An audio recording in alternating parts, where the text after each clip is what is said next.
দুজন পৃথিবী সেরা ভয়ঙ্কর শার্প শুটার এবং স্নাইপার, এমনকি তারা দুজনেই একে অন্যের জিগরি বন্ধু। তাদের টার্গেটে পড়ে বেঁচে ফিরেছে এমন কোনো মাফিয়ার অস্তিত্ব খুঁজে পাওয়া যায়নি। কিন্তু হঠাৎই তাদের এই দুই বন্ধুর মধ্যে এমন এক কাহিনী ঘটে যায় যে তারা দুজনেই ভয়ঙ্কর শত্রুতে পরিণত হয়ে যায় এবং এক স্নাইপার আরেক স্নাইপারকে মেরে ফেলার জন্য নানান রকম চেষ্টা করতে থাকে। মানে বুঝতেই পারছো, একজন স্নাইপার যখন অন্য স্নাইপারের শত্রু হয় তখন পরিস্থিতি কতটা থমথমে হতে পারে। বলছিলাম 2009 সালে হাইপ তোলা কঠিন স্নাইপার অ্যাকশন দিয়ে ভরপুর মুভি দ্য স্নাইপারের কথা। পুরো মুভি জুড়ে এতটাই থমথমে পরিবেশ রয়েছে যেটা তোমাকে আসল স্নাইপার মুভির ফিল দিবে। আর এই মুভিটা বাংলা কোনো চ্যানেলে আগে এক্সপ্লেন করা হয়নি। তো চলো আর কোনো প্যাশাল না বাড়িয়ে শুরু করি আজকের স্নাইপার মুভির এক্সপ্লেনেশন। মুভির শুরুতে আমরা দুজন স্নাইপারকে দেখতে পাই যারা খুবই গোপনে একটি বাড়িকে টার্গেট করে বসে রয়েছে। এই বাড়িটা আসলে কোনো সাধারণ জায়গা নয়, এটি একটি বড় মাপের অপরাধ চক্রের আস্তানা। ঠিক সেই মুহূর্তে অনুপাশ থেকে আমরা দুজন পুলিশ অফিসারকে দেখতে পাই যারা আগে থেকে এই বাড়িটির উপরে নজর রেখেছিল। এদের মধ্যে একজনের নাম হচ্ছে ওজাই। ওজাই নিজের সঙ্গীকে নির্দেশ দেয় পেছনের দরজা দিয়ে ঢুকে যেতে, আর সে নেবে সামনের দিকের আস্তানাটা। কিন্তু কপাল খারাপ থাকলে যা হয় আর কি, ওজাইয়ের সঙ্গে ভেতরে ঢোকার সময় অসাবধানতা বশত একটি পিলারের সাথে ধাক্কা খেয়ে বসে। এই কাহিনী দেখে ওজাই আর দেরি না করে সাথে সাথেই সামনের দরজা ভেঙে ভেতরে ঢুকে পড়ে অপরাধীদের কবজা করতে। তবে ঝামেলা বাঁধে অন্য জায়গায়। ওজাইয়ের সঙ্গে ভেতরে ঢুকতে অপরাধীরা তাদেরকে বন্দি করে ফেলে আর তার গলায় চাকু ঠেকিয়ে রাখে। ঠিক তখনই আমরা পর্দার আড়ালে লুকিয়ে থাকা দুজন আসল দক্ষ স্নাইপারকে দেখতে পাই। তাদের একজনের নাম কেমিং, যে কিনা এই স্নাইপার টিমের কমান্ডার, আর অন্যজনের নাম হচ্ছে স্যান, যে কিনা দূরে থেকে কেমিংকে ব্যাকআপ দিচ্ছিল। কেমিং মুহূর্তের মধ্যেই খুব নিখুঁতভাবে একজন অপরাধীকে হেডশট দিয়ে শুইয়ে দেয়, আর ওইদিকে দূরে থেকে স্যানও তার রাইফেল থেকে এক শটে আরেক অপরাধীকে খতম করে ফেলে। এবার কেমিং ওজায়ের দিকে এগিয়ে যায় আর সরাসরি অপরাধীদের দিকে বন্দুক তাক করে। ওজায়ের অবস্থা তখন খুবই খারাপ। এমন একটা থমথমে পরিস্থিতিতে কেমিং ওজাইকে ইশারায় করে যাতে সে কোনো দেরি না করে সরাসরি অপরাধের নার্ভ সেন্টার বা কেন্দ্রস্থলে গুলি চালায়। একে অপরের ইশারা বুঝে পড়ার সাথে সাথেই তারা দুজনেই টিগারে চেপে দেয়, আর মুহূর্তের মধ্যেই সবকিছু শেষ। ঘটনার পরে কেমিং লক্ষ্য করে ওজায়ের মধ্যে একজন দক্ষ স্নাইপার হওয়ার সকল গুণ রয়েছে। একজন পুলিশ অফিসারের কাছে বন্দুক থাকাটা বড় বিষয় নয়, বড় বিষয় হচ্ছে সেই সাহসটা রাখা যেটা দিয়ে সে যে কোনো অপরাধীকে আক্রমণ করে নিমিষেই মৃত্যুর কোলে পাঠিয়ে দিতে পারবে। ওজায়ের এই ঠান্ডা মাথার সাহস দেখে কেমিং সিদ্ধান্ত নেয় যে তাকে তাদের স্নাইপার টিমে পার্মানেন্ট ভাবে নিয়ে নিবে। এরপর থেকে শুরু হয় ওজায়ের কঠিন সব পরীক্ষা। টিমের পার্মানেন্ট মেম্বার হওয়ার জন্য তাকে একের পর এক কঠিন সব ধাপ পার করতে হবে। সবকিছু গুছিয়ে নেওয়ার আগে কেমিং তার সব থেকে বিশ্বস্ত সঙ্গী স্যানের কাছে জানতে চায় যে ওজাইকে টিমে নেওয়া ঠিক হবে কিনা। স্যান সোজাসুজি জানিয়ে দেয় ওজাইয়ের আত্মবিশ্বাস এক কথায় অসাধারণ। একজন স্নাইপারের জন্য এই আত্মবিশ্বাস থাকাটা যেমন জরুরি তেমন অতি আত্মবিশ্বাস অনেক সময় বিপদ ডেকে নিয়ে আসে। কিন্তু কেমিং এর টিমে জায়গা পেতে হলে শুধু সাহস থাকলে চলবে না, প্রয়োজন নিখুঁত হিসাব নিকাশের। এরপর ওজাইকে নামানো হয় তার আসল পরীক্ষায়। কোনো আধুনিক যন্ত্র বা সাহায্য ছাড়াই তাকে বাতাসের গতিবেগ এবং দূরত্ব ক্যালকুলেশন করতে হবে, এবং তার থেকে বড় ব্যাপার হলো যে কয়েক হাজার মিটার দূরে একটি লক্ষ্যবস্তু তাকে ভেদ করতে হবে। ওজাই তার তীক্ষ্ণ বুদ্ধিমত্তা এবং অসাধারণ ক্যালকুলেশন দিয়ে সেই কঠিন পরীক্ষাও নিমিষেই পাশ করে ফেলে। আর এই দক্ষতার প্রমাণ দিয়ে ওজাই পাকাপুক্তভাবে জায়গা করে নেয় স্পেশাল স্নাইপার টিমে। এবার টিমে যোগ দেওয়ার পর শুরু হয় তার আসল ট্রেনিং। কমান্ডার কেমিং এবার তার সামনে এক ভয়ঙ্কর কঠিন টাস্ক দিয়ে দেয়। 400 মিটার দূরের একটি আপেলের উপরে বসানো ছোট্ট একটি কয়েনকে লক্ষ্যভেদ করতে হবে এক শট দিয়ে। ওজাই শট নেওয়ার পজিশন নেয়, রাইফেলটাও শক্ত করে ধরে টিগারে চাপ দেয়। তার গুলি সোজা গিয়ে লাগে আপেলটার মাঝখানে। ওজাই আপেলটা নিখুঁতভাবে লক্ষ্যভেদ করতে পারলেও কয়েনটা মিস করে গেছে। স্নাইপারের নিখুঁতভাবে শট নিতে হলে তার শ্বাস প্রশ্বাস নিয়ন্ত্রণ করতে হবে, আর রাইফেলের টিগারে আঙুলের ছোঁয়াটা কতটা আলতো এবং নিখুঁত হওয়া জরুরি এই সকল কিছু তাকে বোঝাতে থাকে। মানে বুঝতেই পারছো যে একটা স্নাইপার হতে গেলে তাকে কত কিছু মাপযোগ করে তারপরে স্নাইপার হতে হয়। কেমিং এর নিজের শটগুলো দেখলেই বুঝতে পারবে যে সে কেন এই টিমের লিডার। তার প্রত্যেকটা গুলি যেন একদম চুম্বুকের মতো গিয়ে কয়েনগুলোকে টুকরো টুকরো করে দিচ্ছিল। ট্রেনিং এর এক ফাঁকে ওজাই আর স্যান দাঁড়িয়ে স্নাইপারদের সেই মেমোরিয়াল বুকটা দেখছিল যেখানে প্রতি বছর সেরা স্নাইপারদের নাম লেখা হয়ে থাকে। সে দেখতে পায় কেমিং টানা 4 বছর ধরে সেরা স্নাইপারের খেতাব ধরে রেখেছে। স্যানের নামও সেখানে জ্বলজ্বল করছিল, যা দেখে ওজাইয়ের শ্রদ্ধা আরো বেড়ে যেতে থাকে। কিন্তু হঠাৎই ওজাইয়ের চোখ আটকে যায় অন্য একটা বোর্ডের দিকে। সে লক্ষ্য করে কেমিং এর আগে টানা 4 বছর ধরে একই খেতাব জিতে নিয়েছিল ওজিন নামক এক ব্যক্তি। ওজাই কৌতূহল সামলাতে না পেরে এবার স্যানকে জিজ্ঞেস করে বসে, এই ওজিন নামক লোকটা আসলে কে, কেনই বা তাকে আমরা এখানে দেখতে পাচ্ছি না। স্যান তখন দীর্ঘ নিঃশ্বাস ফেলে বলে, ওজিন ছিল এই টিমের সব থেকে প্রতিবাদ হওয়ার ভয়ঙ্কর স্নাইপার। তার দক্ষতা ছিল অকল্পনীয়। 5000 মিটার দূরের যে কোনো টার্গেটকে সে ভয়ঙ্কর রূপে ধ্বংস করে দিত। আজ পর্যন্ত কেউ তাকে টেক্কা দেওয়ার সাহস পর্যন্ত করে না। কিন্তু ওজিন তার সেই অহংকার এবং সবকিছুই মারাত্মক ভুলের কারণে হারিয়ে ফেলে। সে শুধু টিমের সম্মানই নষ্ট করেনি, বরং তাকে সম্মানহীনভাবে বহিষ্কার করা হয় এবং 4 বছরের জন্য তাকে কারাবাসের দণ্ডও দেওয়া হয়। স্যান আরো জানায়, ওজিন ছিল সকলের অপছন্দনীয়। তার এমন উদ্ধত আচরণ আর জেদি স্বভাবের জন্যই টিমের সবাই তাকে এড়িয়ে চলত। ওজাইয়ের সাথে সাথে কমান্ডার কেমিংও দূরে দাঁড়িয়ে এই কথাগুলো গম্ভীর মুখে শুনছিল। ওজিনের নামটা শোনা মাত্রই কেমিং এর স্মৃতিতে ভেসে ওঠে 4 বছর আগের সেই পুরনো দিনের কথা, যখন সে এবং আজিন একই সাথে ট্রেনিং করত। কেমিং তার ডেস্কে থাকা পুরনো ক্যালেন্ডারটার দিকে তাকিয়ে বিষণ্ণ হয়ে পড়ে, কারণ কেমিং জানে ওজিনের সেই করুণ পরিণতির পেছনে এমন এক সত্য লুকিয়ে রয়েছে যা এখনো পর্যন্ত আর কেউই জানে না। আসলে কি সেই সত্য যেটা তোমরা একেবারে মুভির শেষে যে জানতে পারবে, আর এটা জানার পরে তোমরাও একেবারে হতবাক হয়ে পড়বে। ক্যালেন্ডারটি দেখে কেমিং বুঝতে পারে যে ওজিনের মুক্তির দিন আর বেশি দূরে নয়। সেই ক্যালেন্ডারের পাতায় 20 আগস্ট 2008 সালের তারিখটা তার চোখে পড়ে, আর এই দিনটাই ছিল ওজিনের দীর্ঘ 4 বছরের কারাবাসের পর মুক্তির দিন। 20 আগস্ট সকালবেলা স্যান আগেভাগেই কারাগারের গেটের সামনে যেয়ে গাড়ি নিয়ে হাজির হয়। ওজিন মুক্তি পাওয়ার সাথে সাথে স্যান তাকে গাড়িতে তুলে নেয়। পুরো পথে তারা দুজনে কোনোই কথা বলে না। গাড়ির মধ্যে পুরো পরিবেশটা একেবারে গম্ভীর হয়ে থাকে। গাড়ি যখন ওজিনের অ্যাপার্টমেন্টের নিচে এসে থামে, স্যান তাকে একটি উপহারের প্যাকেট দেয়, যার ভেতরে ছিল নগদ $20,000। কিন্তু ওজিন তাকে অবাক করে দিয়ে সেই টাকাটা পুরোটা নেয় না, বরং প্যাকেট থেকে মাত্র কয়েকটা নোট তুলে নেয়। টাকা নিয়ে গাড়ি থেকে নামার পরে ওজিন কেমিং এর সাথে ফোনে কথা বলে। কেমিং তার কণ্ঠের টানে কিছুটা চিন্তিত ছিল, কারণ ওজিনের এই টাকা না নেওয়ার বিষয়টি সে স্বাভাবিকভাবে নিতে পারছিল না। সে জানতো ওজিন হয়তো নতুন কোনো পরিকল্পনা করছে। ওজিন যখন সেখান থেকে অ্যাপার্টমেন্টের দিকে যাচ্ছিল, তার তীক্ষ্ণ নজর এবং সিক্স সেন্স বুঝতে পারে যে কেউ হয়তো তার দিকে নজর রাখছে। যাই হোক, সে আর কোনো দিকে না তাকিয়ে দ্রুত তার অ্যাপার্টমেন্টে চলে যায়। সেখানে তার স্ত্রী তাকে দেখে কান্নায় ভেঙে পড়ে। তার এই স্ত্রীর ব্যাপারটা তোমরা মাথায় রেখো, সামনে এমন কিছু জানতে পারবে যেটা দেখার পরে তোমাদের মাথায় আকাশ ভেঙে পড়বে। তার স্ত্রী গত 4 বছর ধরে অনন্ত অপেক্ষার পরে সে তার প্রিয় মানুষকে ফাইনালি ফিরে পেয়েছে। তবে ওজিনের মন পড়েছিল অন্য কোথাও। সেখান থেকে সে সোজা চলে যায় শহরের এক কুখ্যাত মাছের বাজারে।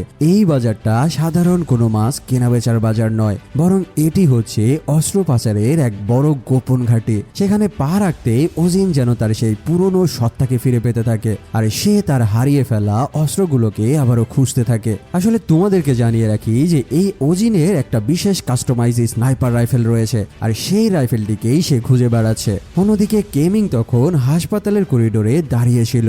তার স্ত্রী আত্মহত্যার চেষ্টা করেছে, যা তাকে মানসিকভাবে ভেঙে ফেলেছিল। এরপরের ঘটনা অন্যদিকে মোড় নিতে থাকে।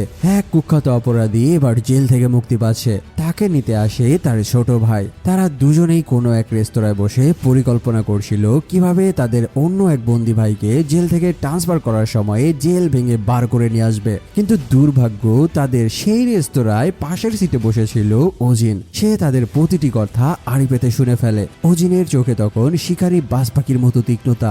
এই সকল কিছু শুনে সে উঠে পড়ে তার স্নাইপার রাইফেল এবং প্রয়োজনীয় সরঞ্জাম গোছাতে। সেদিন রাতে কেমিং এর ফোনে একটি বার্তা আসে। বার্তাটি ওজিনের কাছ থেকে সে কেমিংকে কোনো এক বিশেষ জায়গায় নির্দিষ্ট সময় উপস্থিত থাকতে বলা হয়েছে। ওজিন তার সবটুকু দক্ষতা আর স্নাইপারের সেই পুরনো নেশা নিয়ে প্রস্তুত হচ্ছে এক যুদ্ধের জন্য। কেমিং দেরি না করে ওজিনের পাঠানোর ঠিকানায় পৌঁছে যায়। সেখানে পৌঁছাতে সে দেখতে পায় যে ঠিক যেমনটা ওজিন বলেছিল তেমনি এক পরিকল্পিত দুর্ঘটনা ঘটেছে। সেই অপরাধীর ভাইরা তাকে অন্য এক বন্দী ভাইকে, যার নাম ইহাতাও, পুলিশের ভ্যান থেকে ছিনতাই করার জন্য এই কাণ্ড ঘটিয়েছে। মুহূর্তের মধ্যে এলাকাটি রণক্ষেত্রে পরিণত হয়ে যেতে থাকে। পুলিশ আর অপরাধীদের মধ্যে শুরু হয় তুমুল গোলাগুলি। কেমিংও নিজের বন্দুক বের করে পুলিশকে সাহায্য করতে এগিয়ে যায়, কিন্তু ঘটনাটি তখন অন্যদিকে ঘুরে যায় যখন একটি উঁচু ভবনের ওপর থেকে ওজিন তার স্নাইপার রাইফেল দিয়ে সরাসরি পুলিশের ওপরে গুলি চালানো শুরু করে। কেমিং এই শটগুলো দেখেই বুঝতে পারে যে এটা আর কারো কাজ নয়, বরং এটা খোদ ওজিনেরই কাজ। এদিকে ইয়াতাও তার হাতে থাকা শিকল নিয়ে পালানোর চেষ্টা করছিল। এবার ওজিন তার স্নাইপার দিয়ে নিখুঁত এক শটে ইয়াতাওয়ের হাতের শিকলে গুলি করে তা ভেঙে দেয়, যেন ইয়াতাও সহজেই সেখান থেকে পালাতে পারে। তবে এখানে কেমিং যখন সেই অপরাধীদের ওপরে গুলি চালাতে যায়, ওজিন ঠিক তখনই কেমিং এর পিস্তলে গুলি করে সেটাকে অকেজো করে দেয়। স্পষ্টই বোঝা যাচ্ছিল ওজিন কেমিং এর ওপরে ভীষণ ক্ষিপ্ত। কিন্তু কেন? কেমিং এবং ওজিন দুজনেই ছিল সব থেকে কাছের বন্ধু। 4 বছর আগে এমন কি ঘটেছিল তাদের মধ্যে যার কারণে ওজিন কেমিং এর সব থেকে বড় শত্রুতে পরিণত হলো? চলো এবার সেই কাহিনীগুলো আস্তে আস্তে জেনে নেওয়া যাক। অন্যদিকে ওজাই নিজের স্কিলের প্রমাণ দেওয়ার জন্য একটি চ্যালেঞ্জের মুখোমুখি হয়। সে চোখের পলকে 3টি তীর নিক্ষেপ করে লক্ষ্যভেদে প্রায় নিখুঁতভাবে স্কোর বয়ে আনে। আসলে এই ওজিন এমন এক ক্ষমতার অধিকারী যে শুধুমাত্র মানুষের শ্বাস প্রশ্বাসের শব্দ শুনে বলতে পারে যে আশেপাশে কোনো স্নাইপার আছে কিনা। ওজাইয়ের উপস্থিতি টের পেয়ে ওজিন তাকে ইশারায় কিছু সংকেত দেয়, যা কেবল একজন স্নাইপারই বুঝতে পারবে। ওজিনের এই অদ্ভুত আচরণ দেখে ওজাই নিশ্চিত হয়ে যায় যে এটাই সেই কিংবদন্তি স্নাইপার ওজিন, যার কথা সে শুনে এসেছে। ওজাই কোনো সুযোগ হাতছাড়া না করে সোজা ওজিনের কাছে গিয়ে উপস্থিত হয়। নিজেকে জাহির করার জন্য সে মিথ্যে বলে যে ওজিন সেই 5000 মিটারের রেকর্ড ছুঁয়ে ফেলেছে এবং সে এবার 6000 মিটারের নতুন রেকর্ড গড়ার পরিকল্পনা করছে। তার এই সকল কথাবার্তা শুনে ওজিন মনে মনে হাসতে থাকে, কারণ ওজাই যখন এই কথাগুলো বলছিল ওজিন তার পুরো বডি ল্যাঙ্গুয়েজ ক্যালকুলেশন করে ফেলেছে। আর এটা দেখে সে তাকে বলতে থাকে, তোমার শ্বাস প্রশ্বাস নেওয়ার কৌশল এখনো বড্ড কাঁচা, আর এই ধীরগতির টেকনিক দিয়ে তুমি কিভাবে 5000 মিটারের রেকর্ড ছুঁয়ে ফেলেছো সেটা আমার মাথায় ঢুকছে না। এই সকল কথা বলতে বলতে ওজিন নিজের ক্ষমতা দেখানোর জন্য সেখান থেকে 3টি তীর তুলে নেয়। চোখের পলকেই সেই 3টি তীর ছুঁড়ে মারে এবং 3টি তীরই নিখুঁতভাবে টার্গেটে যেয়ে লাগে। ওজিনের এই অবিশ্বাস্য গতি এবং নিশানা দেখে ওজাই পুরাই থ হয়ে যায়। তার এই দক্ষতা দেখে সে কল্পনা করতে পারছিল না যে একজন মানুষ কিভাবে এতটা নিখুঁত হতে পারে। যাই হোক, সে ওজিনের বলা সেই শ্বাস প্রশ্বাস নিয়ন্ত্রণের কৌশলটা রপ্ত করার নেশায় বুঁদ হয়ে যায়। ওজিনের শেখানো সেই অদ্ভুত টেকনিকটা সে এতটাই দ্রুত এবং নিখুঁতভাবে আয়ত্ত করে ফেলে যে তার অন্য সঙ্গীরা পর্যন্ত অবাক হয়ে যেতে থাকে। ওজাইয়ের এই অস্বাভাবিক উন্নতি দেখে সে নিজেই নিজের ওপরে গর্ব করতে শুরু করে। কিন্তু তার এই বাড়াবাড়ি বেশি দিন আর গোপন থাকেনি। একদিন কমান্ডার কেমিং বুঝতে পারে যে ওজাই স্নাইপারের শট নেওয়ার সময়ে তার শ্বাস প্রশ্বাস একেবারে বন্ধ করে ফেলে, যার কারণে কমান্ডার কেমিং তাকে ডেকে পাঠায় এবং তাকে বলতে থাকে, তোমার এই পদ্ধতিটা আপাতদৃষ্টিতে দারুণ মনে হলো, এর পরিণাম কিন্তু অত্যন্ত ভয়ঙ্কর। স্নাইপার শট নেওয়ার সময় দীর্ঘক্ষণ শ্বাস আটকে রাখার ফলে শরীরের হৃদস্পন্দন এবং স্নায়ুতন্ত্রের উপরে ব্যাপক চাপ পড়ে, যেটা একমাত্র প্রফেশনাল স্নাইপাররাই করতে পারে। তুমি যেটা করছো সেটা রীতিমতো তোমার শরীর এবং হৃদপিণ্ডের উপরে টর্চার করছো, যা পরবর্তী সময়ে আঙুল কাঁপিয়ে দেওয়ার মতো গুরুতর সমস্যা সৃষ্টি করতে পারে। কেমিং স্পষ্টভাবে তাকে জানিয়ে দেয়, একজন স্নাইপারের প্রথম শট হয়তো নিখুঁত হতে পারে, কিন্তু এভাবে শরীরকে জোর জবরদস্তি করে শ্বাস আটকে রাখলে লম্বা সময়ের জন্য তার নির্ভুল নিশানা চিরতরে হারিয়ে যাবে। তবে এখানে কমান্ডার কেমিং জানতে চাচ্ছিল যে এই গোপন টেকনিকটা সে জানলো কিভাবে।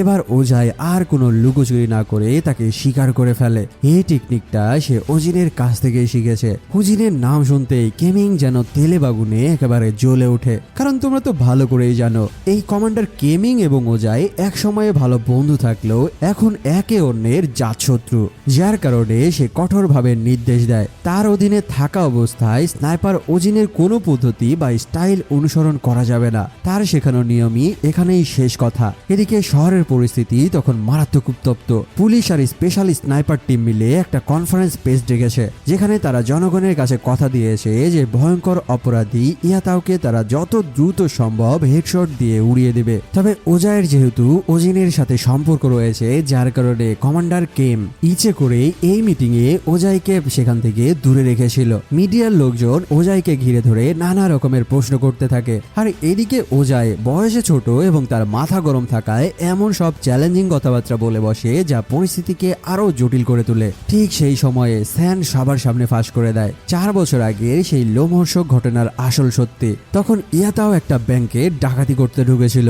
পুরো বিল্ডিং পুলিশ এবং স্নাইপার টিম এসে ঘিরে ফেললেও ইয়াতাওয়ের বিন্দু মাত্র ভয় ছিল না। সে শুধু টাকা লুট করেই থামেনি, ব্যাংকের মালিকের উত্তরাধিকে জিম্মি করে $100 মিলিয়ন বিশাল মুক্তিপণ দাবি করে বসে। মালিক টাকা দিতে রাজি হয়ে গেলেও পরিস্থিতি হাতের বাইরে চলে যেতে থাকে। পুলিশ বাহিনীকে ব্যাক করার নির্দেশ দেওয়া হলেও শুধুমাত্র কেমিং এবং ওজিন তখনও সেখানে স্নাইপার নিয়ে পজিশনে ছিল। কথা ছিল যে সামনে থেকে পুলিশের বাহিনীকে সরিয়ে নেওয়া হবে, আর শুধুমাত্র এই দুজন স্নাইপারই লুকিয়ে সেখানে টার্গেট নিয়ে থাকবে, আর সুযোগ পাওয়া মাত্রই তারা টেরোরিস্টের খুলি উড়িয়ে দেবে। ওজিন এবং কেমিং দেখতে পাচ্ছিল যে ইয়াতাও তার হাতে একটা গ্রেনেড রেখেছে, যেটা যে কোনো মুহূর্তে পুরো এলাকাকে একেবারে ধ্বংস করে দিতে পারে, যার কারণে তারা স্নাইপার দিয়ে শটও নিতে পারছিল না। এই ইয়াতাও নামের লোকটাও কিন্তু কম জানে না। পুলিশ সরে গেলেও সে ঠিকই বুঝতে পেরেছিল যে দূরে কোথাও স্নাইপার তার মাথা টার্গেট করে বসে রয়েছে। তার একটুখানি ভুলেই তার জান চলে যেতে পারে, যার কারণে সে বুদ্ধি করে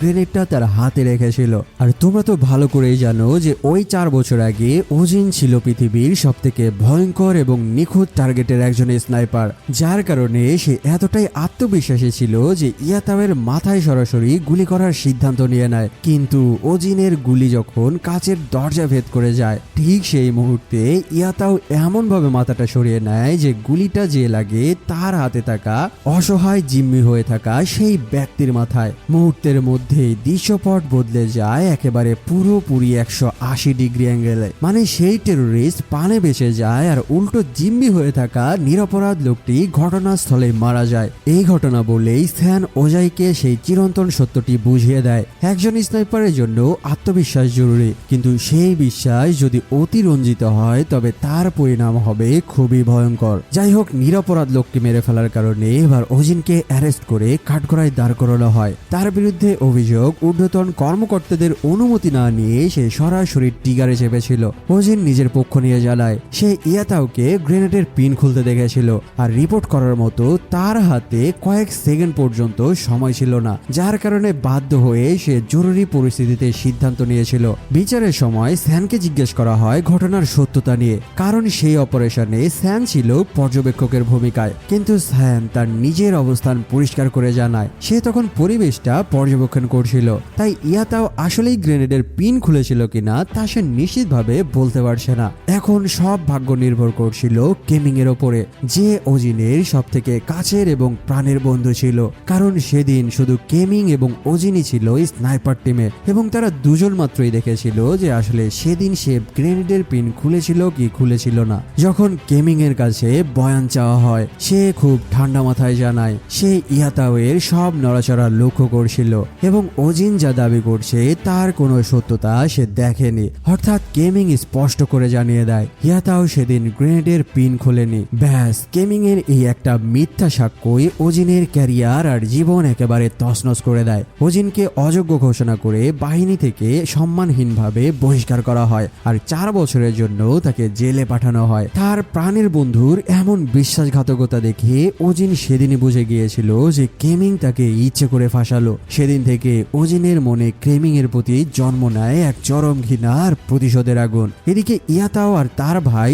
অন্য এক ভয়াবহ পরিকল্পনা করছিল। তারা একটি বিশাল বিল্ডিং উড়িয়ে দেওয়ার ছক করছে, কিন্তু তাদের প্রধান বাধা হলো সেই বিল্ডিং এর কাছে থাকা একটি পুলিশ স্টেশন। ঠিক সেই মুহূর্তে ওজিন এসে সেখানে হাজির হয় এবং ওজিন এসে ইয়াতাওকে এই মিশনে সাহায্য করার প্রস্তাব দেয়। ইয়াতাও কোনোভাবেই ওজিনকে বিশ্বাস করতে পারছিল না। তার মাথায় তখন একটাই চিন্তা, ওজিন কি তবে পুলিশের গুপ্তচর হয়ে তার কাছে এসেছে? ওজিন তাকে সমস্ত ভাবে সাব্যস্ত করে যে সে তাকে আসলেই সাহায্য করতে চায়। যাই হোক, অন্যদিকে আমরা দেখতে পাই হাসপাতালের কেমিং এর স্ত্রীর জ্ঞান ফিরে পেয়েছে। সে দ্রুত স্ত্রীর কাছে গিয়ে আত্মহত্যার কারণ জানতে চায়, কিন্তু মানসিকভাবে বিপর্যস্ত স্ত্রী তাকে উল্টা ধমক দিয়ে ঘর থেকে বের করে দেয়। কেমিং যখন বাইরের বেঞ্চে এসে বসে তখন তার ছোট্ট মেয়েটি তার কাছে এসে পানি এগিয়ে দেয়, কিন্তু মেয়ের গলার দিকে তাকাতেই তার কেমন যেন রক্তহীন হয়ে যায়। সে দেখতে পায় যে তার মেয়ের গলায় একটা লকেট ঝুলছে, ঠিক যেমনটা তার চিরশত্রু ওজিনের কাছে দেখেছিল। ভয়ে আর উত্তেজনায় কাঁপতে কাঁপতে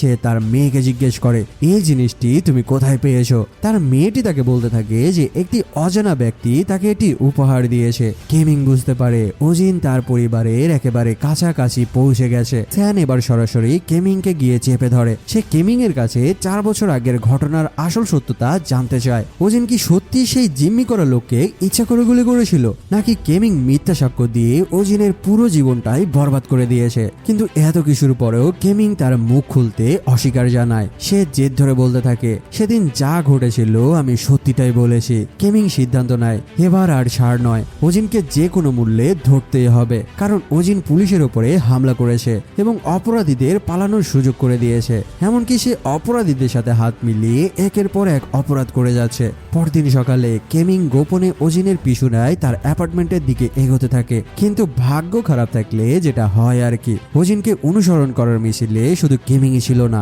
ইয়াতা এবং তার ভাইও ওজিনের ওপরে কড়া নজর রেখেছিল। কারণ তাদের সন্দেহ ছিল যে ওজিন হয়তো পুলিশের গুপ্তচর হয়ে তাদের টিমে ঢোকার চেষ্টা করছে। আর এই স্পাইগিরি করতে যে এক মারাত্মক কাহিনী ঘটে বসে। ওজিন যেই অ্যাপার্টমেন্টে থাকে সেই অ্যাপার্টমেন্টের লিফটে কেমিং তড়িঘড়ি করে ঢোকার চেষ্টা করে। দরজাটা বন্ধ হওয়ার ঠিক আগ মুহূর্তেই সেখানে ভেতরে ঢুকে পড়ে ইয়াতা এবং তার ভাই।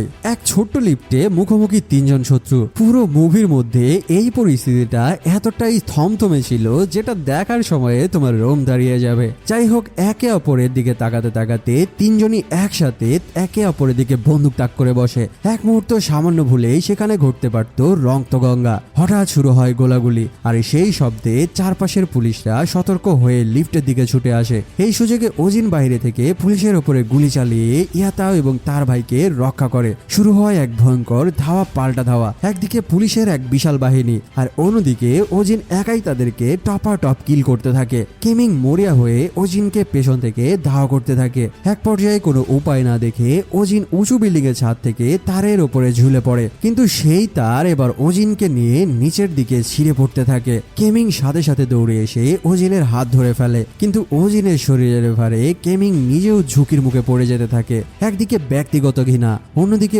ওজিনের এই করুণ পরিণতি, সবকিছু মিলিয়ে কেমিং এক কঠিন সিদ্ধান্তের মুখোমুখি হয়ে যায়। সে কি এখন তাকে ছেড়ে দিবে, নাকি তাকে ধরে অ্যারেস্ট করবে? যদি সে তাকে ছেড়ে দেয় তবে সে নিচে পড়ে মারা যাবে, মানে তার শত্রু খতম হয়ে যাবে। আর সে যদি তাকে গ্রেফতার করে তবে সে এই ভয়ঙ্কর অপরাধীকে ধরার বিনিময়ে প্রমোশন পাবে। শেষমেশ উপায়ন্ত না দেখে ওজিনের হাতটা সে ছেড়েই দেয়। ওজিন বিল্ডিং থেকে নিচে পড়ে যায়, কিন্তু কেমিং যখন নিচে গিয়ে তার লাশ খুঁজতে যায় সেখানে দেখে কেউই নাই। আসলে ওজিনকে ইয়াতার লোকজন আগেই সেখান থেকে উদ্ধার করে নিয়ে গিয়েছিল।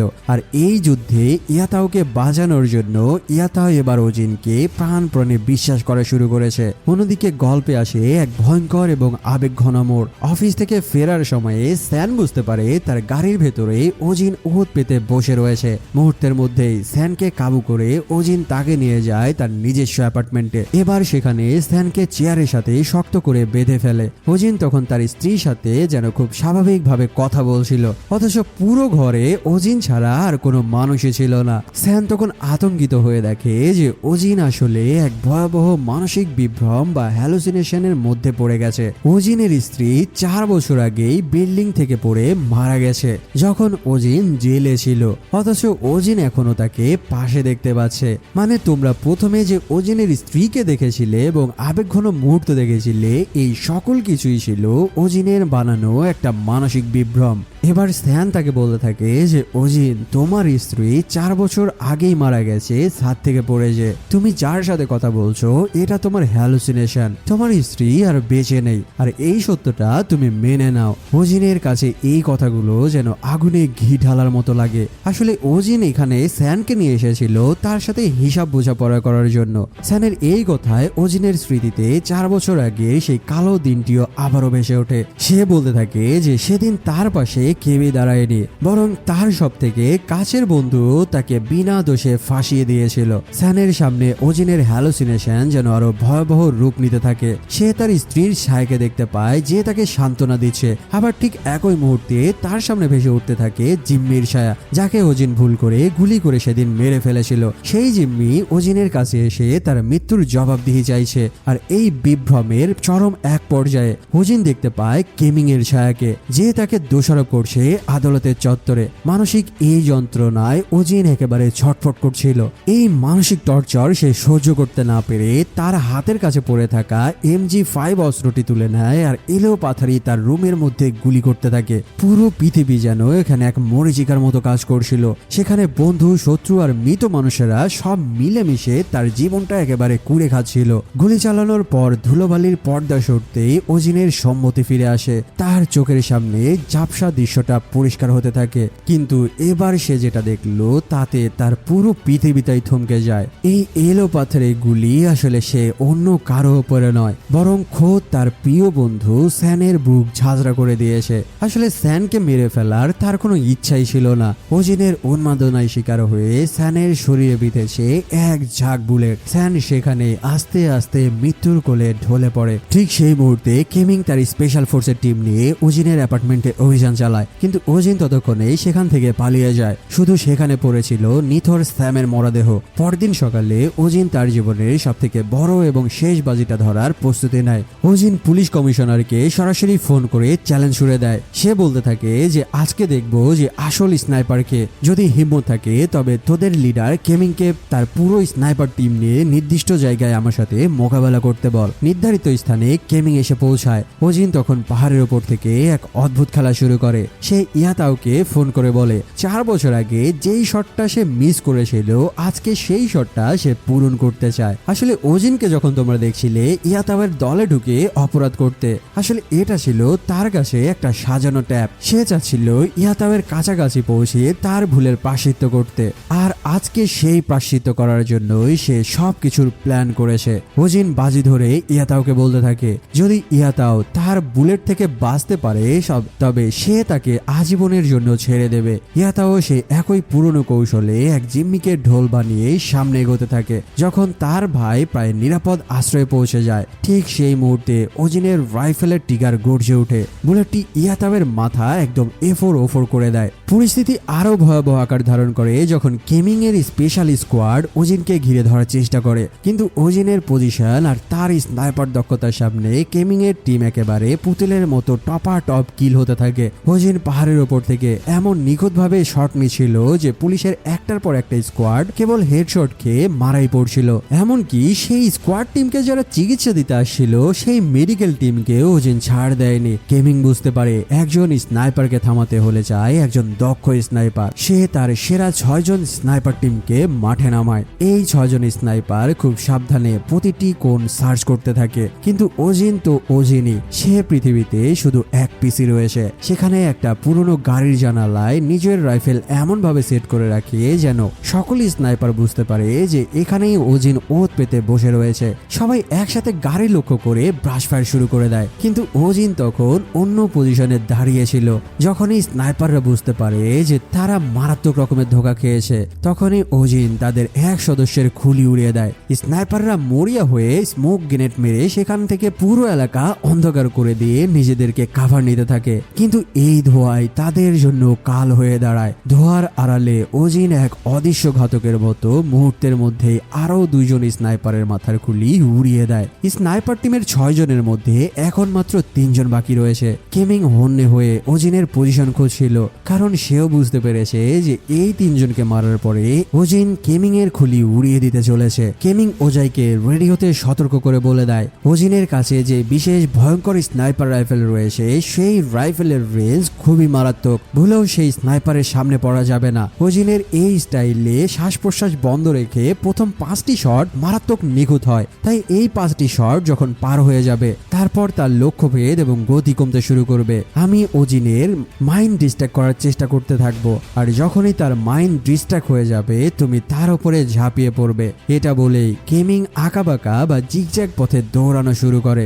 ওজিনের প্রথম 3টি শট কেমিং এর পাশ ঘেঁষে বেরিয়ে যায়, কিন্তু চতুর্থ শটটি কেমিং এর শরীরে যেয়ে লাগে, যার কারণে সে মাটিতে লুটিয়ে পড়ে। ওজাই দূরে থেকে কমান্ডারের এই করুণ পরিণতি দেখে একেবারে ছানা বড়া খেয়ে যায়। সে বুঝে ফেলে সময় তার আর হাতে নেই। এই সুযোগে ওজাই বুক ফুলিয়ে আড়াল থেকে বেরিয়ে আসে। ওজিন তখন ওজাইকে নিশানা করার জন্য রাইফেলটি রিলোড করছিল, কিন্তু হঠাৎ তার আঙুলগুলো অস্বাভাবিকভাবে কাঁপতে শুরু করে। কারণ এটা তোমাদেরকে আগেই বলা হয়েছে যে এই শ্বাস প্রশ্বাস বন্ধ রাখার কারণে স্নায়ুর ওপরে মারাত্মক চাপ পড়ে। দীর্ঘক্ষণ ধরে ভারী অস্ত্র চালানো এবং মানসিক চাপের কারণে ওজিনের সেই নির্ভুল স্নাইপার হাত আর সঙ্গ দিচ্ছিল না। ওজাই বিন্দুমাত্র দেরি না করে তার স্নাইপারের ট্রিগারে চেপে দেয়। একটি নিখুঁত শট গিয়ে সরাসরি ওজিনের শরীরে লেগে যায়, আর মুহূর্তের মধ্যেই সেই কিংবদন্তি স্নাইপারের জীবনের আলো আস্তে আস্তে এখানেই নিভে যেতে থাকে। ওজাই দ্রুত চলে যায় কেমিং এর কাছে। কেমিং তখন মৃত্যুর প্রহর গুনছিল। শেষ নিঃশ্বাস ত্যাগের আগে কেমিং তাকে এমন কিছু বলে যায় যেটা শোনার পরে ওজাই পুরাই একদম আকাশ থেকে পড়ে। এবার সে আসল সত্য কথাটা স্বীকার করে দেয়। 4 বছর আগে সেই অপারেশনের সময় সে আসলে দেখেছিল যে ইয়াতাও গ্রেনেডের পিন খুলেছিল, কিন্তু ওজিন বরাবরই তার সে দক্ষ এবং শ্রেষ্ঠ ছিল বলে কেমিং সব সময় তাকে হিংসা করত। সে চেয়েছিল কোনোভাবে ওজিনকে তার পথ থেকে সরিয়ে দিয়ে নিজে সেরা হবে। স্যান সেদিন সত্যটা জানতো না বলে কেমিং এই সুযোগটাই কাজে লাগিয়েছিল, আর সেদিন মিথ্যা সাক্ষ্য দিয়ে ওজিনকে 4 বছরের জন্য জেলে পাঠিয়ে দিয়েছিল, এমনকি তার পুরো ক্যারিয়ার শেষ করে দিয়েছিল। এই সকল কথা বলতে বলতে কেমিং তার শেষ নিঃশ্বাস ত্যাগ করে। এই কথাগুলো শুনে ওজাই একেবারে আকাশ থেকে পড়ে। যদি সে জানতো যে ওজিন নির্দোষ, তাহলে সে কোনোভাবেই ওজিনের পিঠে গুলি করত না, যার কারণে সে তার করা ভুলের জন্য নিজেও আফসোস করতে থাকে। আর এভাবেই শেষ হয় আজকের মুভিটিও। তো বলো কেমন লেগেছে আজকের স্নাইপার মুভির এক্সপ্লেনেশন? যদি ভালো লেগে থাকে তবে সাবস্ক্রাইব করতে ভুলো না। কথা দিচ্ছি এখন থেকে রেগুলার তোমাদের জন্য 3টি চ্যানেলে সপ্তাহে মোট 6টি ভিডিও আসবে। দেখা হচ্ছে খুবই দ্রুত নতুন একটা মুভির এক্সপ্লেনেশন ভিডিও নিয়ে। সে পর্যন্ত ভালো থাকো, সুস্থ থাকো, ধন্যবাদ।